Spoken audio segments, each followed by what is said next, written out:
नमस्कार बच्चों, मेरा नाम है राहुल और आप देख रहे हैं सीबीएसई क्लास। तो ये है मध्यावधि पाठ्यक्रम सत्र 2020-21 कक्षा 9वीं विषय विज्ञान। जैसे मैंने मैथ का पहले अपलोड कर दिया है, तो ये सब चीज़ जो मैं बता रहा हूँ डीओए की साइट पे पहले से अपलोडेड है।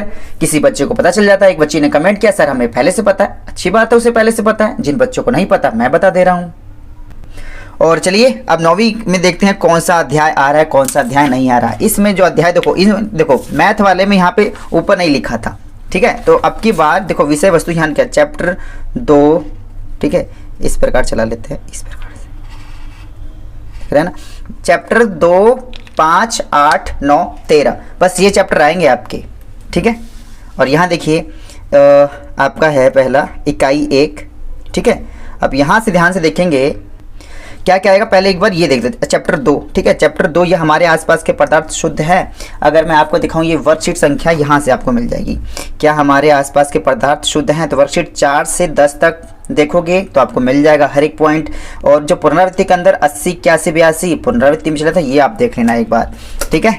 तो ये वाला हो जाता है अध्याय 2 वाला, ये अब अध्याय 2 का हो जाता है। अब आते हैं अध्याय, ये मैं अभी आपको पढ़ के बताऊंगा। पहले देख लेते हैं अध्याय कौन कौन सा आ रहा है। इसके बाद आपका आया है अध्याय 5, अध्याय 5, ठीक है। जीवन की मौलिक इकाई, ये इसमें पढ़ना है आपको, जीवन की मौलिक इकाई। अब वर्कशीट जीवन की मौलिक इकाई देखोगे तो पेंसिल से कर देता हूँ, ये वाला अभी की बार पढ़ना है। फिर जीवन की मौलिक इकाई, ये वाला चैप्टर, और ये वर्कशीट नंबर 19 से 27 तक आपको मिल जाएगी। और इसके अंदर क्या है, कोशिका जीवन की मौलिक इकाई के रूप में, प्रोकैरियोटिक, यूकैरियोटिक, कई बार आप कर चुके हैं इसका। आपने चित्र, इवन चित्र भी बनाया था। कोशिका जीव, कोशिका झिल्ली, कोशिका भित्ति, कोशिका अंगक तथा कोशिका अंतर्वेशन, हरित लवक, माइटोकॉन्ड्रिया, रिक्तिका, अंतर्द्रव्य जालिका, अच्छा बाहर द्रव्य जालिका नहीं है, खुदरी द्रव्य जालिका, दोनों 2 प्रकार के होते हैं। गोल्जी काय, केंद्रक, गुणसूत्र, मौलिक संरचना और संख्या, ठीक है। अब ये देखो इसमें प्रयोग है, प्याज की झिल्ली का प्रयोग कर लेना, मानव के कोपल का उपकला। अभी मैं आपको प्रयोग भी बताऊंगा लास्ट में, ठीक है। और चलते हैं सेक्शन 3 में, इकाई 3 में। इकाई 3 में क्या है आपके पास, अध्याय 8 गति। समझ लो मिड टर्म में क्या क्या बच्चे कई बार क्या है वो भी पढ़ लेते हैं, जो उनको नहीं पता कि वो सिलेबस में आएगा भी नहीं, वो भी पढ़ रहे हैं। तो मिड टर्म अलग अलग होता है आपका, ठीक है। गति देखेंगे तो आपको ये रही गति, ठीक है। अबे बच्चा ढंग से गति रही, तो वर्कशीट आपको 28 से 37 के बीच में आपको गति मिल जाएगी, ठीक है। जो आपको पेज नंबर यही वाली है ना, पेज नंबर ये, तो पेज नंबर 110 से 126 मिल जाएगी। और वर्कशीट आप सर्च करोगे तो ये वर्कशीट 28 से 37 में काफ़ी अच्छे से कराया गया है। अब देखेंगे गति के अंदर कौन कौन सी चीज़ है, दूरी और विस्थापन में अंतर, सभी चीज़ आपके वर्कशीट के दायरे में आ चुकी है। वेग, एक रेखीय समान और असमान गति, त्वरण, समान गति, अगर आपको समझना है तो वर्कशीट में भी अपने में समझ सकते हैं, आपको उसकी वीडियो भी देख सकते हैं आसानी से।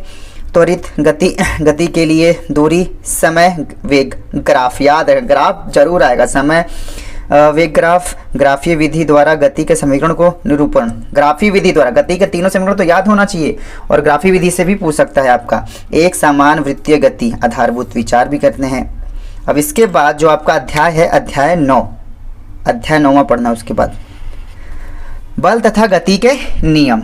अब ये देखेंगे कौन सी वर्कशीट में आए हैं बल तथा गति के नियम, बल तथा गति के नियम, ठीक है। यही है आपका, जो ये 37 से खत्म हुआ था, 38 से शुरू हो गया था, 38 से 43 में आपको ये चीज़ें मिल जाएंगी, ठीक है। बल तथा गति के नियम। अब बल तथा गति के नियम के अंदर देखो क्या क्या है, क्या क्या चीज़ें ध्यान से पढ़नी होगी हमें। बल एवं गति, न्यूटन की गति के नियम, क्रिया और प्रतिक्रिया बल, वस्तु का जड़त्व, जड़त्व और द्रव्यमान, संवेग बल एवं त्वरण, संवेग संरक्षण के प्रारंभिक जानकारी, जो कि आपके लगभग सभी वर्कशीट में करा ही दिया गया है। सभी इंपॉर्टेंट क्वेश्चन है आपके, जितने भी वर्कशीट में आए हुए हैं, तो उसे से आप देख सकते हैं। आपका केमिस्ट्री, बायो, फिजिक्स। अब क्या ये एसएसटी है, अध्याय 13, अध्याय 13 में हम बीमार क्यों होते हैं। हाँ करा लो बीमार, गला भी खराब करवा लिया, बीमार भी करवा लिया, अब पेपर मत देने दो। हम बीमार क्यों होते हैं, ठीक है। ये वर्कशीट कहाँ से आपकी देखेंगे तो वर्कशीट ये लास्ट में आई थी आपकी वर्कशीट, हम बीमार क्यों होते हैं, अरे यार ऊपर 71 से, हम बीमार क्यों होते हैं यार 71 से स्टार्ट हो चुकी थी, ठीक है। तो इसके अंदर देखो कितने इंपॉर्टेंट थे, स्वस्थ और रोग, स्वास्थ्य और उसका बिगड़ना, संक्रामक असंक्रामक रोग, उनके कारण तथा निदान, सूक्ष्म जीव जनित रोग, वायरस, बैक्टीरिया तथा प्रोटोजोआ और उनसे बचाव, उपचार और निवारण के सिद्धांत, पल्स पोलियो कार्यक्रम, प्रतिरक्षक कारण, ठीक है, ये सब चीज़ें आपको पढ़ के जानी है पेपर में। तो आपके कौन से कितने चैप्टर हैं आपके, एक यहाँ पे भी निशान लगा लेता हूँ एक बार में, इसे हाईलाइट कर लेता हूँ। ठीक है, अध्याय 2, अध्याय 5 ये रह गया था। ठीक है, प्रयोग, ये प्रयोग कहाँ से करेंगे आप। ठीक है, मैं आपको एक प्रयोग दिखा देता हूँ मैं। अब ये सेम टू सेम वाला प्रयोग अगर देखेंगे आप, सभी आपके वर्कशीट में मतलब सपोर्ट मटेरियल मिल जाएगी। देखो ये आपकी 20-21 सपोर्ट मटेरियल है, इसका आप इंडेक्स खोलोगे तो नीचे यहाँ देखोगे ये रहा प्रयोग। समझ में आया, मैं उंगली लगा रखी कि तुरंत खोल लूँगा मैं। ये प्रयोग 16 नंबर देखो, प्रयोग 2 से 31 शुरू हो जाएगा। मैंने एक पे निशान लगा रखा है ताकि आपको जल्दी से बता पाऊँ। ये देखिए प्रयोग 2 है और इसमें नीचे इसका हल भी मिल जाएगा आपको आसानी से। प्रयोग 2, लौह पूर्ण और गंधक के चूर्ण का प्रयोग करके एक मिश्रण, एक यौगिक तैयारी करना है और इसमें समांगी व विषमांगी चुंबक के प्रति व्यवहार, कार्बन डाइसल्फाइड के प्रति ऊष्मा के प्रभाव के आधार पर अंतर स्पष्ट करना है। तो यही चीज़ है आपकी। अब यही चीज़ देखोगे, आयरन के चूर्ण तथा गंधक द्वारा मिश्रण तथा यौगिक बनना एवं उसमें निम्नलिखित गुणों का दर्शन दिखाना। दृष्टांत चुंबक के प्रति प्रभाव, कार्बन डाइसल्फाइड विलयन के प्रति प्रभाव, ऊष्मा के प्रभाव के आधार पर अंतर। जितने भी आपके प्रस्तावित प्रयोग है ना, सभी आपके सपोर्ट मटेरियल के पीछे आसानी से मिल जाएंगे। अब यहाँ देखेंगे तो उसी में दिखाता हूँ मैं। यहाँ देखो प्रश्न 2, ठीक है, जो चीज़ भी कर रखी है, फिर यहाँ पे प्रयोग है, परीक्षण है, निष्कर्ष है। यहाँ पे निष्कर्ष बता दिया है, यौगिक के घटक अपने गुणों को खो देते हैं, इस प्रकार से आंसर होगा। ठीक है, इस प्रकार और भी चीज़ हो गई, चुम्बक के प्रति मिश्रण और यौगिक दोनों के पास चुम्बक ले जाएं। ठीक है, फिर क्या होता है इसमें, आप चीज़ें अच्छे से पढ़ेंगे और क्लियर होता चला जाएगा। यहाँ पे बस तो मैं बता रहा हूँ क्या चीज़ आपको पढ़नी है, कौन सी चीज़ आपको नहीं पढ़नी है। निष्कर्ष यहाँ पढ़ेंगे तो आपको निष्कर्ष भी आपको पता चल जाएगा। इस प्रकार से जितने भी आपके प्रस्तावित प्रयोग हैं, ये दूसरा, तीसरा, ये भी आपको पीछे ही मिल जाएगा। और प्याज की झिल्ली वाला भी आपको आसानी से मिल जाएगा। इसमें इसमें 2 चीज़ें हैं। ठीक है, प्याज की झिल्ली ये रही, मानव के कपोल के उपकला। ठीक है, ये भी आपको मैंने पीछे देखा नहीं, शायद ये भी मिल जाएगा आपको। उम्मीद है इस वीडियो से काफ़ी आपको मदद मिली होगी कि मिड टर्म के लिए कौन कौन से चैप्टर आपको पढ़ के जाने हैं। इसी प्रकार से जो वीडियो है मैं मैथ की और तो अपलोड ही कर चुका हूँ, उसकी पीडीएफ भी मैं टेलीग्राम पे दे चुका हूँ। इसकी भी मैं जल्दी से जो पीडीएफ है टेलीग्राम पे दे दूंगा ताकि आप और अच्छे से आसानी से पढ़ पाएँ। टेलीग्राम ज्वाइन कर सकते हैं। इसके बाद मैं एसएसटी के लेके आऊँगा। ठीक है, तो एसएसटी भी काफ़ी इंपॉर्टेंट है कि कौन कौन चैप्टर पढ़ने हैं, कौन से चैप्टर नहीं पढ़ने हैं। मोस्टली यही तो इंपॉर्टेंट होता है, बच्चे वो भी पढ़ लेते हैं जो पेपर में नहीं आना होता।